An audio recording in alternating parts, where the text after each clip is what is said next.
हे winners, आज मैं आपके साथ शेयर करूंगा कि किस तरह के इमोशंस कौन सी डिजीज को हमारी बॉडी में क्रिएट कर रहे हैं और कैसे हमें अपनी डिजीज से पहले इन इमोशंस को क्योर करना है ताकि हम अपनी बॉडी को हील कर सकें या ऐसा कर सकें कि हमें कोई भी डिजीज हो ही ना। लेकिन सबसे पहले मेरी तरफ से एक छोटा सा गिफ्ट। अगर आप अपने माइंड, अपनी बॉडी और अपनी सोल यानी अपनी कंप्लीट लाइफ को हील करके वेलनेस की जर्नी पर आगे बढ़ना चाहते हैं तो हमारी फ्री वेलनेस वर्कशॉप का लिंक आपको डिस्क्रिप्शन में मिल जाएगा। वहां पर एक फॉर्म होगा, उसे फिल करिए और मिलते हैं इस ऑनलाइन जूम पर होने वाली पावर पैक्ड 1 घंटे की फ्री वर्कशॉप में। अब मेरे कुछ लेटेस्ट वीडियोस से आप ये जान ही गए होंगे कि हम जिस तरह के इमोशंस लेते हैं उससे जैसा फील करते हैं वो ही हमारी बॉडी को इन्फ्लुएंस कर रहा है। पर विडंबना यह है कि हमें कभी बताया ही नहीं गया कि हमारी माइंड, बॉडी एंड सोल तीनों आपस में इंटरकनेक्टेड हैं। देखो, मैं आपको बता रहा हूं, आपकी लाइफ में वेलनेस को रिस्टोर करने की जिम्मेवारी है मेरी, बस इसे पूरा समझ करके अपनी जिंदगी में उतारने की जिम्मेवारी है आपकी। अब बहुत से साइकोलॉजिस्ट ये एक्नॉलेज करते हैं और माइंड पर हुई जितनी भी रिसर्च है उनसे ये डिस्कवरीज हुई और जिन्होंने ये बताया कि हमारा नर्वस सिस्टम, हमारा एंडोक्रीन सिस्टम और हमारा इम्यून सिस्टम, इनका जो आपस में कनेक्शन है ये हमारी बॉडी को कंप्लीटली इन्फ्लुएंस कर रहा है। और इन्होंने ये एक्सप्लोर किया कि ये जो जितनी भी स्ट्रेसफुल सिचुएशंस हैं इनसे जो फीलिंग्स पैदा होती हैं, जैसे feeling of low self worth, sadness, worry, guilt, fear, anger और स्ट्रेस से टाइम रहते डील ना किया जाए तो ये न सिर्फ हमें मेंटल प्रॉब्लम्स दे रहे होते हैं बल्कि हमारी सभी क्रॉनिक इलनेसेस को क्रिएट करने का भी कारण ये बन रहे होते हैं। और ये भी बताऊंगा कि कौन से इमोशन से किस तरह की डिजीज हमारी बॉडी में क्रिएट हो रही है। तो अब जानो हमारी हेल्थ की सबसे इंपॉर्टेंट चीज को कि क्या होता है जब पास्ट के कुछ इवेंट्स हमारे माइंड में अनरिजॉल्व्ड इश्यूज बन करके रह जाएं। अब देखो, हमारे माइंड के पास दो तरह की स्टेट्स होती हैं, एक होती है पॉजिटिव और एक होती है नेगेटिव।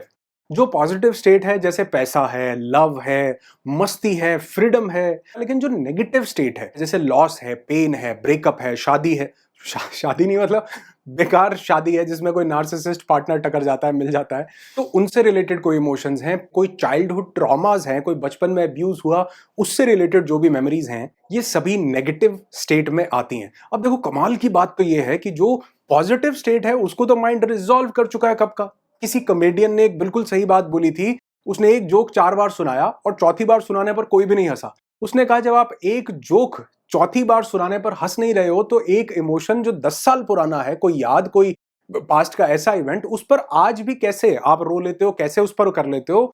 तो इसका सबसे बड़ा जवाब यह है कि वो जो हैप्पीनेस के मोमेंट्स थे वो रिजॉल्व हो गए, खत्म हो गए, मूव ऑन कर गए, आगे बढ़ गए, मस्ती की, मजा किया, खत्म। लेकिन जो नेगेटिव इमोशंस हैं वो अनरिजॉल्व्ड हैं, उनको रिजॉल्व नहीं किया गया। उससे रिलेटेड कोई ना कोई फीलिंग अभी भी माइंड में पड़ी है। हो सकता है किसी ने कुछ गलत किया है, उससे बदला लेने की, रिवेंज की भावना कहीं ना कहीं अंदर पड़ी है। कभी हमने कुछ गलत कर दिया तो हमारे पास उससे लेकर के गिल्ट, अपने को ही लेकर के गिल्ट अंदर पड़ा हुआ है कि मैंने ये गलत किया था। किसी दूसरे इंसान ने गलत किया था तो अनफॉरगिवनेस, हेट्रेड उस व्यक्ति से हमारे माइंड में पड़ा हुआ है, या किसी को कुछ प्रूव करके दिखाना है। ये सब चीजें यहां पर पड़ी हुई हैं, उससे स्ट्रेस की फीलिंग पैदा होती है। और मैंने कितने वीडियोस में आपको बताया कि वो स्ट्रेस की फीलिंग से हमारा केमिकल इंबैलेंस हो जाता है। वो स्ट्रेस की फीलिंग से हमारी बॉडी कॉर्टिसोल लगातार प्रोड्यूस कर रही है, वो कॉर्टिसोल जिसको स्ट्रेस पे जरूरत है हमारी बॉडी की प्रोड्यूस करने की। लेकिन जब मेंटल स्ट्रेस है तो वो कॉर्टिसोल हमारी ही बॉडी को खाना शुरू कर देता है और वही केमिकल्स हमारे डीएनए के स्टैंड को, हमारे डीएनए के ऊपर जो एक लेयर होती है जो उम्र के साथ साथ धीरे धीरे उखड़नी शुरू होती है, जिससे हम बूढ़े होते हैं और एक टाइम आता है वो पूरी उखड़ जाती है तो हम इस दुनिया से ही उखड़ जाते हैं। लेकिन वो हमने उखाड़नी शुरू कर दी है 20, 22, 25, 30, 35, 40 की उम्र में। हमारा जो हर एक सेल है जो अपना प्रोटीन बना रहा है, जिसके पास अपनी एक मेमोरी होती है जो हमारे इमोशन से जाती है, वो सेल के प्रोटीन की मेमोरी सारी गड़बड़ाई हुई है। अब हाँ, यहां पर बहुत से लोग ये भी बोलेंगे कि तो मेडिकल साइंस पूरी की पूरी बेकार है क्या? वो वायरसेस हैं, वो जो बैक्टीरियाज हैं, वो जो नास्टी पैथोजेंस हैं जो हमें बीमार कर रहे हैं, क्या वो बीमार नहीं करते, सिर्फ सोच ही हमें बीमार करती है? अरे मेरे दोस्त, एक छोटी सी बात बताओ कि हमको ऊपर वाले ने पूरी एबिलिटी के साथ पैदा किया है, होम्योस्टेसिस की स्टेट के साथ पैदा किया है, हीलिंग इंटेलिजेंस के साथ पैदा किया है, जिसको बोला जाता है हमारी इम्यूनिटी। हमारे व्हाइट ब्लड सेल्स, हमारे रेड ब्लड सेल्स, हमारी पूरी इम्यूनिटी जानती है कि कब इंसान को किस सिचुएशन में कैसे हील करना है। और अगर हमारे पास वो अनरिजॉल्व्ड इमोशंस है ना, तो वो सबसे पहले हमारी इम्यूनिटी को अटैक करते हैं। तो मैं ये नहीं कह रहा हूं कि ये वायरसेस हमें बीमार नहीं कर रहे, बैक्टीरियाज नहीं कर रहे, पैथोजेंस नहीं कर रहे, ये सब कर रहे हैं, लेकिन इनसे लड़ने की पावर भी तो हमारे पास है। और यही हमने कोविड टाइम्स में कितना देखा कि बहुत से लोग जिनकी इम्यूनिटी स्ट्रांग थी वो उससे फाइट कर गए, जिनकी इम्यूनिटी वीक थी वो छोटी सी चीज से भी वो उनको अटैक हो जाता है। छोटी सी चीज से भी प्रॉब्लम्स क्रिएट हो जाती हैं। अरे स्ट्रेस इतनी बुरी चीज है मेरे दोस्त, कोई एक इंसान जो 5-6 साल से जो स्ट्रेस ले रहा है ना, वो अपनी उम्र से 20 साल बूढ़ा दिखने लगेगा। आजमा के देख लेना किसी इंसान को देख करके। और वहीं दूसरी तरफ एक इंसान जो हैप्पी है, मस्त है, जिसके पास अनरिजॉल्व्ड इश्यूज माइंड में नहीं पड़े हुए, वो अपनी उम्र से 15-20 साल जवान दिखेगा आपको। समझ गए जिस दिन इसको? मैं कहता हूं दुनिया बदल जाएगी। और इसी कोशिश में आपके साथ लगा हुआ हूं। अब मैं आपको यह समझाऊंगा कि हमें ये अनरिजॉल्व्ड इश्यूज को रिजॉल्व कैसे करना है। लेकिन उससे पहले समझते हैं हम कुछ ऑर्गन वाइज प्रॉब्लम्स को, कि क्या ऑर्गन्स किस तरह की प्रॉब्लम्स हमें देते हैं। लुईस हे के बारे में मैंने आपको काफी बताया। You can heal your life, one of the most powerful books I have ever read on health, जो माइंड के इन सभी एस्पेक्ट्स को बहुत क्लियरली डिपिक्ट करती हैं, बताती हैं। अब ये बताती हैं कि वो इमोशंस, जैसे कोई इंसान है जिसने अपनी जिंदगी में बहुत ज्यादा बोझ ले लिया, बहुत ज्यादा टेंशन ले ली अपने काम की, या उसको लगा कि पूरे परिवार की जिम्मेवारी मुझ पर आ गई, अब मैं क्या करूंगा। आप यकीन मानो उस इंसान की कमर में दर्द होने लगेगा, उस इंसान के गर्दन में, कंधों में दर्द होने लगेगा। जो इंसान जिसके अंदर कुछ अपनी थोड़ी ईगो का ज्यादा भाव रहा ना, आप देखोगे बहुत ही जल्दी उम्र में उस इंसान के घुटनों में दर्द होने लगेगा। जो अपने आपको फ्री नहीं छोड़ पाया, जिंदगी में आजाद नहीं कर पाया, वो देखोगे उसको कहीं ना कहीं रेस्पिरेटरी, सांस की प्रॉब्लम होने लगेगी। जिसके पास लैक ऑफ स्ट्रेंथ, जिसको लगा कि मेरी जिंदगी में कमी है और मुझे ही सारा का सारा बोझ ढोना है, इस कमी के बावजूद भी उसके बाल उड़ने लगेंगे, देखना कहीं ना कहीं। तो ऐसे ही बहुत सारे इमोशंस, ये book you can heal your life, आप गूगल करेंगे लुईस हे की you can heal your life, इसके सभी के सभी इमोशंस आपके सामने आ जाएंगे। और अगर आप हमारी वर्कशॉप में आ रहे हैं फ्री वाली में, तो वहां मैं आपको एक एक इस सब के बारे में डिटेल में बताने वाला हूं। अब यहां पर अगर आप देख पा रहे हैं तो पूरी बुक में ये कंप्लीट, यहां 146 पेज से शुरू होता है और ये सारी बुक आगे ये पूरे के पूरे इमोशंस ही इसमें दिए हुए हैं। जैसे सबसे पहले मैं कुछ एक चीजें आपको बताना चाहूंगा। एलर्जीज, एलर्जीज किसको ज्यादा हो रही है, किसकी इम्यूनिटी एलर्जी के ऊपर काम नहीं कर रही, जिसको अपनी पावर का पता ही नहीं है, जो अपनी पावर को हमेशा डिनाई करता रहता है, अपने को अनवर्दी समझता है, उसके पास एलर्जीज बहुत ज्यादा हो रही हैं। कुछ एक और देखो मैं आपके साथ शेयर करता हूं। पेन किसके पास ज्यादा है, जिसके पास गिल्ट है। गिल्ट अपने आप में एक दर्द है, अपराध बोध, कि मैंने कुछ गलत किया था, कभी मैंने किसी चीज को गलत कर दिया। वो दर्द जिसके माइंड में है ना, वो बॉडी में बहुत सारी पेन्स को डेवलप कर लेता है। हाई ब्लड प्रेशर किसको हो रहा है, जिसके पास लॉन्ग स्टैंडिंग इमोशनल प्रॉब्लम्स हैं, जो सॉल्व नहीं की गई, जिसकी मैं अभी आपको बात बता रहा हूं।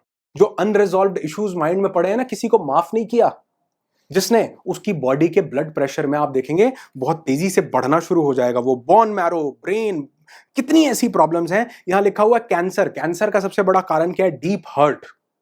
जो इंसान को हर्ट किया गया, दिल से जिसको परेशान, जो दुखी हुआ, जिसकी जो कहते हैं आत्मा रोई, वो अंदर तक वो इमोशंस उतर गए कि हमारी इम्यूनिटी बिल्कुल ही कंफ्यूज हो गई है, कौन से सेल्स को मारना है, कौन से को छोड़ना है। हमारा दिमाग खराब होने से, यानी हमारे दिमाग में स्ट्रेस जाने से हमारी इम्यूनिटी का भी दिमाग खराब हो जाता है। वो भी परेशान, वो भी पागल हो जाती है, उसको भी समझ में नहीं आता करना क्या है। जैसे स्ट्रेस में हमसे काम नहीं हो रहा, हमसे नहीं उठा जा रहा, हमसे एनर्जी हमारी बॉडी के अंदर नहीं आ रही, खुशी हमारे पास नहीं आ रही, हमारी इम्यूनिटी के पास भी नहीं आ रही है। माइंड एंड बॉडी कनेक्शन, वो जो इमोशन है वो कहीं ना कहीं अंदर हमारे ही जाकर के विध्वंस मचा रहा है। अब इस सबको ठीक करने के लिए ये बात बिल्कुल सही है कि हमें अपने फूड पर बहुत ज्यादा ध्यान देना पड़ेगा, खाने पर। हमें अपनी होलिस्टिक हेल्थ को मेंटेन करना पड़ेगा, एक्सरसाइज करनी पड़ेगी, मूव करना पड़ेगा। लोगों को ना बोलना आना चाहिए जो हमारी मेंटल हेल्थ के लिए खतरा है, जिनको मैं एनर्जी वेम्पायर्स बोलता हूं, जो एनर्जी सक कर लेते हैं। ये सब होना चाहिए, बिल्कुल सही है। लेकिन कई बार जब इंसान स्ट्रेस की सिचुएशन में होता है ना, और जो कोई है वो मुझसे एग्री करेगा कि स्ट्रेस की सिचुएशन में ये सब कुछ होता ही नहीं है जी। उसको बोलो उठो एक्सरसाइज करो, वो कहेगा जी नहीं हो रही। तो बेसिकली हमको वो सिंपल स्टेप्स फॉलो करने पड़ेंगे जिससे उसका माइंड अग्री करे इन स्टेप्स को फॉलो करने के लिए। जिसमें सबसे पहली और सबसे पावरफुल मोस्ट इंपॉर्टेंट चीज है डीप ब्रीदिंग, जिसका मैंने लास्ट वीडियो आपके साथ शेयर किया था कि कैसे डीप ब्रीदिंग लाखों लोगों की जिंदगी को बदल रहा है। और ऐसा रिसर्च प्रूव करती है कि अगर हमारी स्ट्रेस के लिए खत्म करने के लिए कोई वरदान चीज है ना, वो है डीप ब्रीदिंग। बड़ी आसानी से एक वीडियो में पूरा का पूरा सार मैंने आपको समझा दिया है। इसको देखा होगा तो देखने से बात नहीं बनेगी मेरे दोस्त, देख तो इस वीडियो को भी रहे हो, इसको करने से बात बनेगी। इसलिए मैंने बोला था वीडियो को बनाना मेरी जिम्मेदारी, बताना समझाना मेरी जिम्मेदारी, करना आपकी, क्योंकि इतनी आसान चीजें बता रहा हूं जिनको करने के लिए कहीं होनोलुलु नहीं जाना, यहीं चुल्लू चुल्लू में मतलब यहीं बैठ के कर सकते हो यार। करो डीप ब्रीदिंग,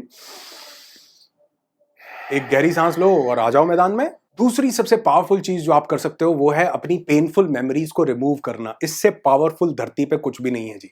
कोई भी एक्सपर्ट आपको मिले जो आपके साथ ये थेरेपीज करवा पाए, सीबीटी करवा पाए या और न्यूरोप्लास्टिसिटी की कुछ एक्सरसाइजेस करवा पाए तो बहुत बढ़िया कीजिए। अगर नहीं तो हमारे इस फ्री वर्कशॉप में आइए, मैं आपके साथ ये थेरेपीज करता हूं। मैं आपको वो फॉरगिवनेस की सबसे पावरफुल एक्सरसाइज करवाऊंगा जिससे आपके माइंड में वो अनरिजॉल्व्ड इश्यूज जो पड़े हैं ना, वो धीरे धीरे निकलने लगेंगे। ब्राइटेस्ट फ्यूचर दिखाऊंगा विजुअलाइजेशन में, और आपको सिर्फ और सिर्फ एक इस इवेंट के बाद आपको लगेगा कि हाँ यार, दिमाग में बहुत कुछ बदल गया। आ जाओ मेरे साथ उस इवेंट में, जहां पर हम कुछ पावरफुल विजुअलाइजेशन से आपके माइंड के उन पास्ट पेनफुल मेमोरीज को, ट्रॉमास को रिमूव करते हैं, निकालते हैं। मेरे दोस्त, जिंदगी बेहतर बनानी है तो छोटे छोटे एक दो स्टेप्स लेने पड़ेंगे। डीप ब्रीथ करो, वीडियो खत्म होने के बाद डिस्क्रिप्शन में फॉर्म है, फिल कर देना, और मिलते हैं उस इवेंट में। तीसरा पावरफुल प्रोसेस है, इसको बोला जाता है कैथारसिस। कैथारसिस का मतलब है क्लीनिंग करना। कैथारसिस का मतलब है प्यूरिफिकेशन करना अपने माइंड की। और इस कैथारसिस को करने के लिए अभी आप कर सकते हो। मैं इसके कुछ 2-3 स्टेप्स आपको बताता हूं अलग अलग तरीके से कि इसको आप कैसे करोगे। सबसे पहली कैथारसिस की जो प्रैक्टिस है वो है रिटन इमोशनल कैथारसिस। कि अपने इमोशंस को, कई बार वो ना हमारे यहां पर बहुत भारी विध्वंस मचा रहे होते हैं, लेकिन अगर आप कभी एक नोटपैड, एक पेपर और पेन लेकर के, पेंसिल लेकर के बैठे और उन इमोशंस को जो आपके माइंड में आ रहे हैं, किसी से रिलेटेड कोई बात आ रही है, किसी ने कुछ गलत किया था, किसी को बता नहीं पा रहे हैं, अंदर ही अंदर चलता जा रहा है, उसको एक पेपर पे नोट डाउन करना शुरू कर दो। सारी चीज जो दिमाग में आ रही है उसको कागज पर उल्टी कर दो, मतलब वो कागज पर निकालना शुरू कर दो। लिखते जाओ, लिखते जाओ, लिखते जाओ। जितना हो सके वो दिमाग में जो चीज आ रही है उसको उस पेपर पर निकाल दो। अब उसके बाद उसको उसको किसी को पढ़वाना नहीं है यार, मतलब वो दिक्कत हो जाएगी। और खुद भी दोबारा लिखने के बाद नहीं पढ़ना है, क्योंकि हो सकता है आप खुद ही डर जाओ कि ये इतना कचरा भरा पड़ा था, ये चूहा था जो अंदर मरा हुआ, ये निकाला। उसको खुद भी नहीं पढ़ना है, बस उसको लिखते जाना है। प्रोसेस क्या है कि हम अपने इमोशन से, अपनी साइकी से, अपनी कॉन्शियसनेस को यूज करते हुए उनको अपने माइंड से बाहर निकालते हैं, जो कि सबसे इंपॉर्टेंट स्टेप है ठीक होने का। बस पेंसिल उठा लो, पेन उठा लो और लिख डालो। वाह, राइम बन गई। उठा लो, डालो। आज ही सोने से पहले ये काम करके सोना है जी आपने। लिख दो, लिखने के बाद फाड़ दो, कैंची से काट दो, इतने टुकड़े कर देना कि पढ़ा ना जाए किसी से, और कहीं फेंक दो उसको, डस्टबिन में दफन कर दो, निकाल दो अपने दिमाग से। करोगे? दूसरा कैथारसिस का प्रोसेस है इमोशनल रिलीज। अब ये इमोशनल रिलीज करने का सबसे अच्छा तरीका जानते हैं क्या है? क्या है? रोना। कई बार जब मैं ये बोलता हूं ना तो बहुत से लोगों को बड़ा अटपटा लगता है कि रोना, अच्छा बचपन में ही बता दिया है, मर्द होकर के रोता है, बता दिया जाता है।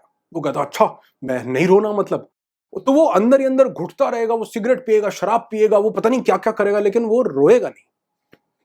मेरे दोस्त, कभी दिमाग में कोई नेगेटिव ऐसा एस्पेक्ट आए, कोई पेनफुल मेमोरी आए, किसी चीज से स्ट्रेस लगे, रो लो। वो जो इमोशंस पैदा हुए थे उनको निकलने के लिए, स्टिमुलेट होने के लिए कुछ चाहिए। वो जो कॉर्टिसोल अंदर कहीं लड़ाई कर रहा है, फाइट कर रहा है, उसको निकालो बाहर, रो डालो। आप में से किसी ने अगर कभी ये गहरे से वो रोने की प्रैक्टिस की हो, मतलब प्रैक्टिस का मतलब अगर नेचुरली वो जिंदगी में कभी आया हो, आंखों से आंसू निकले हो, तो आपने नोट किया होगा कि आपने बहुत हल्का फील किया होगा, क्योंकि रोने से वो इमोशंस बाहर निकल जाते हैं। It's a process, emotional drainage का एक प्रोसेस है कैथारसिस करने का। तो रो लो मेरे दोस्त, ये प्रोसेस बड़ा अच्छा है, निकाल दो। कोई नुकसान नहीं होने वाला आपका, कोई अवार्ड नहीं मिल जाएगा बहादुरी का। इनफैक्ट वो रोने से आपकी बॉडी आपको जरूर रिवॉर्ड दे देगी कि वाह बढ़िया काम किया, मुझे थोड़ा लाइट किया। तो पेपर पे लिखने के बाद और थोड़ा सा आंसू बाहर निकाल लेने के बाद तीसरा प्रोसेस है फाइंड समवन यू ट्रस्ट, जिस पर आप यकीन करते हो, उसके साथ अपनी बातें शेयर कीजिए। और बहुत से लोग क्या करते हैं, उनके अंदर ही अंदर वो तूफान जो है चलता रहता है, वो किसी से शेयर ही नहीं करते, जिक्र ही नहीं कर पाते कि मेरे साथ चल क्या रहा है भाई। अगर आपको जिंदगी में कोई ऐसा व्यक्ति मिले तो उसको बोलना कि बताओ मुझे क्या बात है, निकालो अपने अंदर से जो भी कुछ भरा हुआ है। आपके अंदर भी अगर कुछ ऐसा भरा हुआ है तो जिस पर आप ट्रस्ट करते हो, जिससे मोहब्बत करते हो, उसके साथ बैठ करके निकाल लेना। दिमाग बहुत रिलैक्स्ड हो जाएगा, खाली हो जाएगा। और कैथारसिस का लास्ट प्रोसेस है चैनलाइज करना। आपके अंदर जो भी इमोशंस भरे पड़े हैं उनको चैनलाइज कीजिए किसी ना किसी माध्यम से। और कैथारसिस करने का एक बहुत इंपॉर्टेंट, ये चैनलाइज करने का एक एग्रेशन का बहुत इंपॉर्टेंट प्रोसेस है, जिसमें बहुत से थेरेपिस्ट जो हैं, बहुत से साइकोलॉजिस्ट ये बोलते हैं कि पंचिंग बैग लो और उसके ऊपर पंचिंग शुरू कर दो। घर में पिल्लो पड़े हैं, पिल्लो फाइट करना शुरू कर दो, उसके ऊपर मारो, निकालो, भागो, दौड़ो, कहीं से भी बॉडी से वो चीज निकलनी चाहिए। ये एक बहुत पावरफुल प्रोसेस है जो कि आपके अंदर से कई चीजों को निकाल देता है। लेकिन मैं कभी भी अपने किसी पार्टिसिपेंट को ऐसा करने की सलाह नहीं देता हूं, क्योंकि इसको करते हुए जो इमोशंस हम निकाल, अगर बहुत ही एक्सट्रीम हो जाए तो हाँ ठीक है, ये प्रोसेस कहीं ना कहीं हमें लाइटर फील करवाता है, लेकिन ये प्रोसेस भी कहीं ना कहीं गलत इमोशन से ही जुड़ा हुआ है। तो मैं इसका ऑल्टरनेट अपने पार्टिसिपेंट्स को या जिसकी भी काउंसलिंग करता हूं उसको यही ऑल्टरनेट देता हूं कि आप अगर आप इसको निकालना चाहते हैं तो उसके लिए आप योगा कर सकते हैं, बहुत सिंपल डीप ब्रीदिंग जैसे मैंने बताया वो कर सकते हैं। बहुत सिंपल सिंपल प्राणायाम है घर बैठे बैठे आराम से, वो कर सकते हैं। और अगर आप इसको निकालना चाहते हैं तो इसका सबसे ब्यूटीफुल, इसका ऑल्टरनेट जो है, जो मेथड है वो ये कि आप म्यूजिक को सुनिए। वो म्यूजिक जो आज से आप 5 साल 10 साल 15 साल 20 25 साल पहले जिसको सुनना पसंद करते थे, बढ़िया म्यूजिक, आनंददायी म्यूजिक, वो नहीं कि वो रोने वाले गाने लगा लिए कि गमे फुर्सत में, वो नहीं लगाने, वो फिर से वही ले जाएंगे मेरे भाई। दोबारा से गाने बनाता पता नहीं कौन था यार, मैं तो परेशान हूं ऐसे लोगों से। तो ये आधी दुनिया तो ये शायरों ने मार रखी है। मतलब वो बंदे का जो स्ट्रेस में उसके दिमाग में कई चीजें आनी नहीं थी, वो शायर डाल देता है कि तुम मुझे छोड़ कर गई, मेरी बस्ती ही उजड़ गई, वो उजड़ी पड़ी, वो बाल उजड़ गए उसके, वो शायरी सुन सुन के वो इमोशंस वैसे ही पैदा हो रहे हैं। तो ये नहीं, बढ़िया ब्यूटीफुल गाने सुनो, मस्त, वो जो अपने जमाने में कभी सुना करते थे। अमेजिंग एक्सरसाइज है, करना, आपको बहुत अच्छा महसूस होगा। और अगर आपने किया और आपको अच्छा महसूस हुआ तो समझना मुझे इस वीडियो का रिवॉर्ड मिल गया। मुझे ऑटोमेटिकली अच्छा महसूस हो जाएगा अगर आपने बताई हुई मेरी किसी भी एक्सरसाइज को, किसी भी चीज को किया। और अगर बहुत ही ज्यादा अच्छा महसूस करना है तो आ जाओ, संडे को मिलते हैं। वर्कशॉप का फॉर्म जो है डिस्क्रिप्शन में, जल्दी से भर दो ताकि मैं आपकी जिंदगी को कुछ ब्यूटीफुल, एम्पावरिंग और पावरफुल इमोशन से भर सकूं। और याद रखना, आपसे बोल रहा हूं, आपको तब तक छोड़ने वाला नहीं हूं जब तक आप अपनी लाइफ को खूबसूरत, बेहतरीन नहीं बना लेते।